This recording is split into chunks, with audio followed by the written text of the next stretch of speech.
Welcome to the Loved Called Gifted podcast. This is your place to come for musings about spirituality, identity and purpose. I'm your host, Catherine Cowell.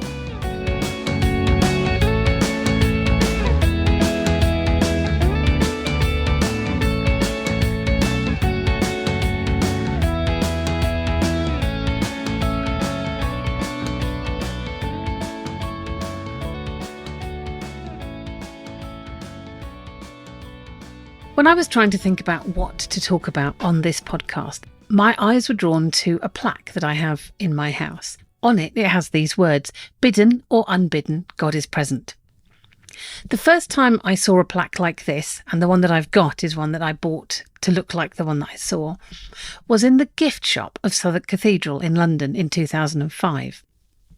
I'd been in London on a work trip and was spending a little bit of time by myself. I'd gone round Borough Market and then thought, oh, there's a cathedral. I didn't know there was a cathedral here. So I had a wander around Southwark Cathedral and I thought it was quite nice. But I hadn't particularly had any spiritual moments. And then I walked into the gift shop. Not the place which is usually where the spiritual encounter happens. Usually that's the bit that you wander past quite quickly thinking, oh no, they've commercialised it all. But there I was in the gift shop, and there was this plaque, and carved into the slate were the words, "Bidden or unbidden, God is present." And for some reason, that really touched me. I even thought, oh, I think maybe I could buy it. And then I looked at the price tag, and I thought that's quite a lot of money, and no, I won't. And then over the following weeks, those words became really, really important to me. So a number of things had all kind of happened at the same time. One was that my first husband and I had opened our home for 24/7 prayer. And I don't know if you remember the 24/7 prayer movement. It's still around now. But the idea was that you would open a space and that space would be available for people to come and spend time with God 24 hours a day for a period of weeks. Or maybe just for one day. It really depended what people felt they wanted to do. And the encouragement was to try and make sure that there was somebody in the space praying 24 hours a day. We weren't quite as firm about trying to make sure that we'd covered all 24 hours, but we really felt that it would be right to open our home. And over a number of weeks, people came and spent some time in our house, just chilling out with God, really. What had been quite remarkable to us was that in the process of setting up this space for prayer, suddenly something about the space where we were had changed.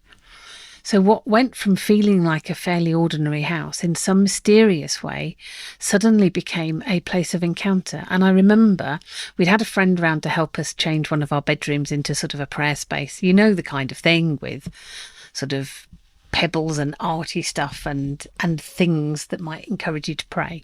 She was quite artistic and there were bits of cloth everywhere. And then once she'd finished setting up the space, there was this profound sense that God was there.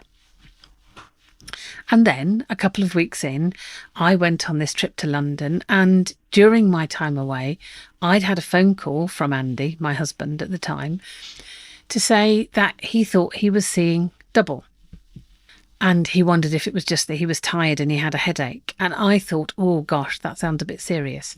So when I got home from my trip, having been to the work thing, having wandered around Southwark Cathedral and had an encounter with God in the gift shop, I came home and we decided that actually seeing double wasn't a normal thing and we should sort of do something about it. The upshot of that was that Andy spent about 5 weeks in hospital having his brain investigated, and it turned out that there was something growing in his brain. Never a good thing. You don't want something growing in your brain. For a while we thought that maybe it was cancerous and perhaps this was the end of things.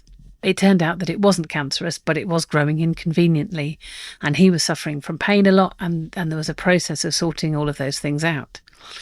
The other thing which had occurred was that in the process of opening our home for people to come and pray, we had managed to really upset the minister of the church that we were part of, which meant that it became impossible for us to stay there. And that was really sudden and actually quite traumatic if you've ever been through that kind of situation. I think one of the things is that when you're part of a church and you're really passionately part of a church, you end up giving an awful lot of yourself to those people and to that place.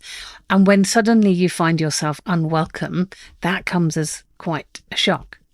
So one of the things I think that shifted for me spiritually in that time is that in the process of setting up our prayer room, you can imagine we were thinking about having a space in our house where people were praying 24 hours a day. We were going to do quite a bit of that praying. We knew that we wouldn't necessarily be able to cover all of those hours, but there was a sense of intention and a sense of needing to work, I guess, to be with God. And then I found myself in a situation where actually life was requiring quite a lot of emotional energy.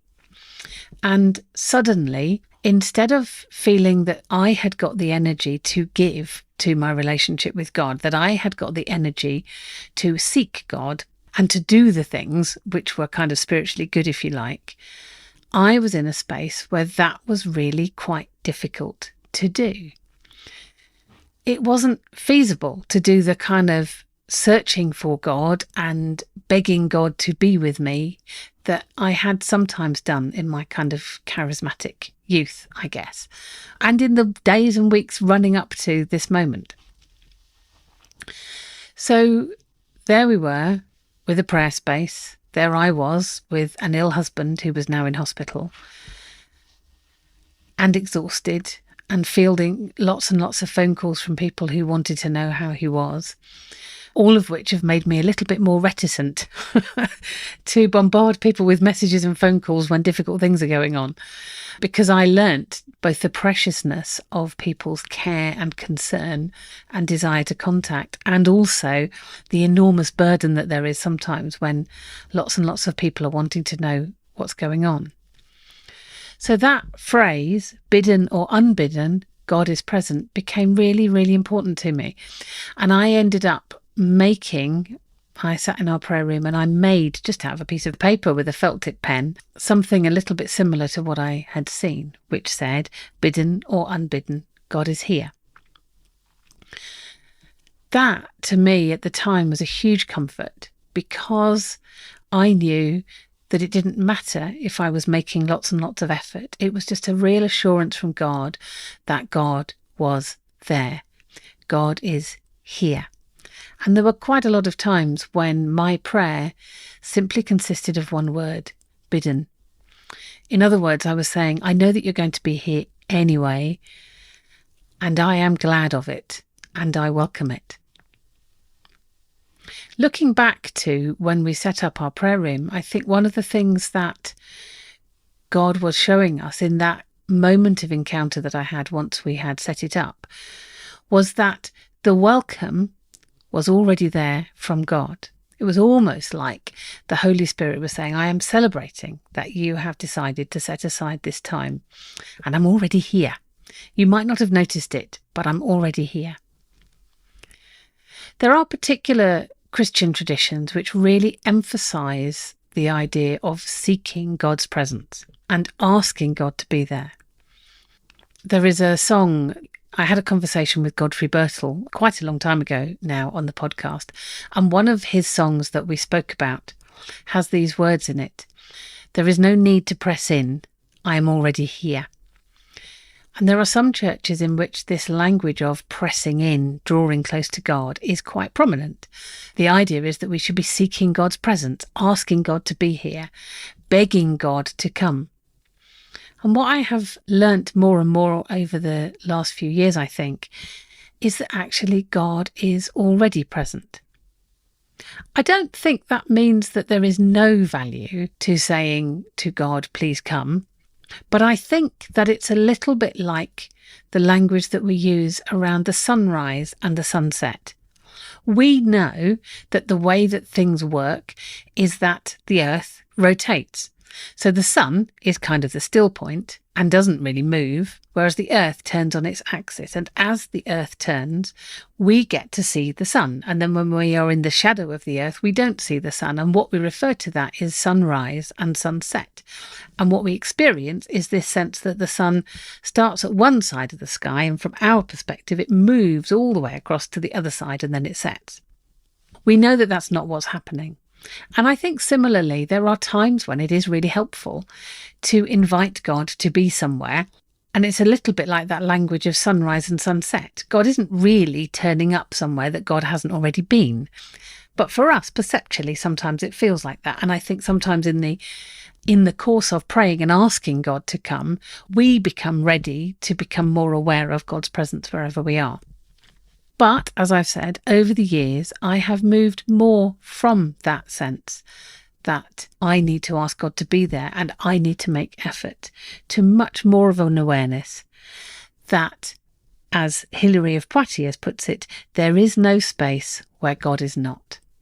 I'm going to read a quote from Hilary of Poitiers. It's this: "There is no space where God is not. Space does not exist apart from God. God is beyond the seas, dwelling in all things and enveloping all. God embraces and is embraced by the universe, confined to no part of it, but pervading it all." There is great encouragement to be had, I think, from leaning into that sense that God is already here. So wherever you are at this moment, whatever you are doing, whether you feel worthy or unworthy, God is here. God is with you. And God loves you with an enormous love. If God is everywhere, if the divine love is the ground of all of our being, the thing that holds the universe together, then we can expect to encounter God in all kinds of ways, in all things. Everything becomes a conduit through which we can meet with God, because everything is pervaded by the divine. Everything has emerged from who God is and from that place of ultimate love. So it might be that you spend a bit of time thinking about yourself. It might be that you take a look at your hands and see how beautifully they are made. You might look at the lines on them. You might look at the intricacies. You might think about how your body was put together, about the incredible connections that there are, about the incredible variety of processes and cells and all sorts of stuff that go into making you you. Or it might be that you look out of the window and you look at the sun shining on the leaves and reflecting from the clouds, and in that you just have a sense of God's presence and God being in all and through all. And I think in beginning to understand in a bit more depth that God is with us in all things, our perception of God sort of broadens and widens. And instead of waiting for some very specific sort of moments that you might get in a worship service or in a moment in some kind of Christian or religious or spiritual activity where you have that sort of awakening moment in your soul, instead of only seeing it there, we can begin to recognize when our soul kind of blossoms and flowers in the presence of love and beauty. And in that, there is the divine. In that is a connection to God. God's love for us and our love for God can be found through all things. When we have a moment when our soul is awakened with the joy of love or the sense of compassion for somebody, we can know that that is part of the divine source of love that pervades all things. So that sense of love, that sense of being loved, that sense of feeling love is a connection with the divine. And so we can lean into that and recognize it. We can know that God is present. And I think that word present is really helpful because it speaks of God's nowness. In this moment, God is present, and God's nearness. God is present, God is here, God is intimately with us. So that sort of awareness has changed my spiritual practice. It means that I don't necessarily feel the need to work particularly hard at praying. I don't feel the need to press in. I do feel the need to be still. Sometimes I feel the need to be fast and to sense God in the midst of that. So Stephen and I went canoeing last night, and we've been training for a canoe race. And I spent a lot of time working very, very hard to canoe very fast. And in that activity, using my body to its fullest and working really, really hard, there was a sense of coming alive and a sense of who God is. But as I say, this knowing that God is present, that I don't have to encourage God to be here, that God is already here, that God's divine love can be found in all things, that I can love God and be loved by God in all things, is beautiful and is helpful. Takes away quite a lot of the pressure. It means that I don't only expect to see God, to sense God when I'm doing something obviously religious, but in all things. And that has been really, really beautiful.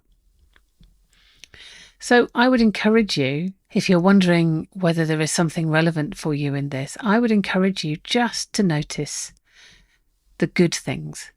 People talk about having a gratitude list, but I think just notice the good things over the next few days. Notice when your heart is warmed.